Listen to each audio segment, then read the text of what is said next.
अग्निवीरों को पेंशन नहीं तो फिर जाते जाते पूर्व राष्ट्रपति रामनाथ कोविंद को छोड़ देनी चाहिए पेंशन। रिटायर होकर जाने वाले राष्ट्रपति को मिलती है इतनी पेंशन कि 10 अग्निवीरों की सैलरी भी कम है। वरुण गांधी छोड़ सकते हैं तो रामनाथ कोविंद क्यों नहीं? एपीजे अब्दुल कलाम तो सैलरी तक नहीं लेते थे। हम आपको ये बताएं कि राष्ट्रपति को रिटायर होने के बाद कितनी पेंशन, कितने सुरक्षा कर्मी और कैसा बंगला मिलेगा। उससे पहले यही कहेंगे कि इस वीडियो को इतना शेयर करिए कि पूर्व राष्ट्रपति रामनाथ कोविंद तक पहुंच जाए। जब वो खुद पेंशन छोड़ेंगे तो मोदी सरकार पर दबाव बनेगा। देश के सांसदों और विधायकों को मिल रही मनमानी पेंशन पर रोक लगेगी। प्रणब मुखर्जी ने राष्ट्रपति की कुर्सी पर बैठकर एक बड़ा संदेश दिया था। उन्होंने कहा था कि राष्ट्रपति सबका होता है, इसलिए मैं किसी को वोट नहीं करूंगा। तो एक संदेश रामनाथ कोविंद को भी देना चाहिए। अगर वो पेंशन छोड़ दे तो क्या होगा, हम आपको समझाते हैं। हर जिम्मेदार व्यक्ति को जाते वक्त कुछ न कुछ त्याग कर जाना चाहिए, तभी तो वो मिसाल बनेगा। पहले सुनिए रामनाथ कोविंद को क्या क्या मिलेगा, फिर आपको दिखाते हैं कि एपीजे अब्दुल कलाम ने अपनी सैलरी क्यों छोड़ दी थी। राष्ट्रपति रामनाथ कोविंद को अब एक ऐसा बंगला मिलेगा जिसका महीने का खर्च 2 से 3 लाख होगा। 12 जनपद पर यह सरकारी बंगला पूर्व राष्ट्रपति कोविंद का होगा। इस सरकारी बंगले में कभी पूर्व केंद्रीय मंत्री रामविलास पासवान रहा करते थे। ये लुटियन दिल्ली के सबसे बड़े बंगलों में शामिल है। कई दिनों से इस बंगले को सजाया जा रहा है। प्रेसिडेंट एक्ट 1951 कहता है कि रिटायरमेंट के बाद राष्ट्रपति को हर महीने पेंशन मिलेगी। पेंशन की राशि 5 लाख रुपए प्रति माह होगी।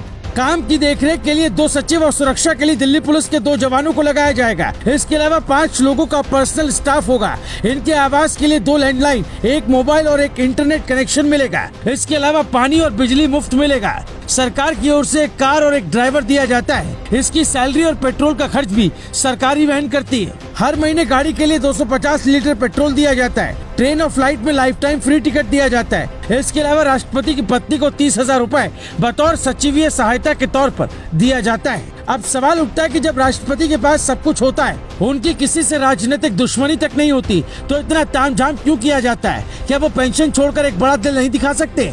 हम आपको बताते हैं कुछ अच्छी बात। ये बात तब की है जब राष्ट्रपति हुआ करते थे एपीजे अब्दुल कलाम। डॉक्टर कलाम ने कभी अपने या परिवार के लिए कुछ बचाकर नहीं रखा। एक बार परिवार राष्ट्रपति भवन में आया, कुछ दिनों तक रुका तो सरकार को 3,51,000 का चेक काट कर दे दिया था। राष्ट्रपति पद पर रहते ही उन्होंने अपनी सारी जमा पूंजी और सैलरी तक एक ट्रस्ट के नाम कर दी थी। फिर कोविंद क्यों नहीं कर सकते? उस वक्त कलाम साहब ने जो कहा था वो सुनिए। मैं देश का राष्ट्रपति बन गया हूँ, इसलिए जब तक जिंदा रहूंगा सरकार मेरा ध्यान आगे भी रखेगी ही। तो फिर मुझे तनख्वाह और जमा पूंजी बचाने की क्या जरूरत? डॉक्टर कलाम को अपने बड़े भाई एपीजे मुत्थु मराईकयार से बहुत प्यार था, लेकिन उन्होंने कभी उन्हें अपने साथ राष्ट्रपति भवन में रहने के लिए नहीं कहा। उनके भाई का पोता गुलाम मोइनुद्दीन उस समय दिल्ली में काम कर रहा था जब कलाम भारत के राष्ट्रपति थे, लेकिन वो तब भी मुनीरका में किराए के कमरे में रहा करते थे। जब कलाम जैसे महान इंसान ऐसा कर सकते हैं तो कोविंद को भी करना चाहिए। ऐसा होता है तो अग्निवीरों को हौसला मिलेगा। जो काम राष्ट्रपति और प्रधानमंत्री करते हैं वही काम सैनिक करते हैं। वो भी देश के लिए ही मर मिटते हैं। फिर देश के उच्च पद पर बैठे नेता उनके लिए अपना कुछ हिस्सा त्याग क्यों नहीं कर सकते?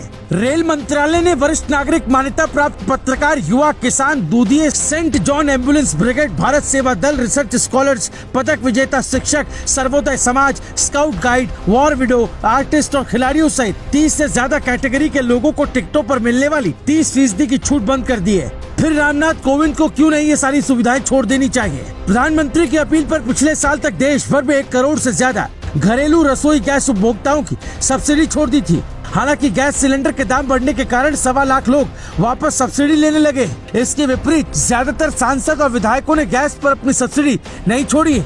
हमारे कहने का मतलब ये है कि देश में एक जैसी व्यवस्था होनी चाहिए। 30,000 महीने की नौकरी करने वाला सैनिक भी उतना ही जरूरी है जितना देश के राष्ट्रपति या प्रधानमंत्री होते हैं। इस जरूरी रिपोर्ट पर आप अपनी राय जरूर रखिएगा।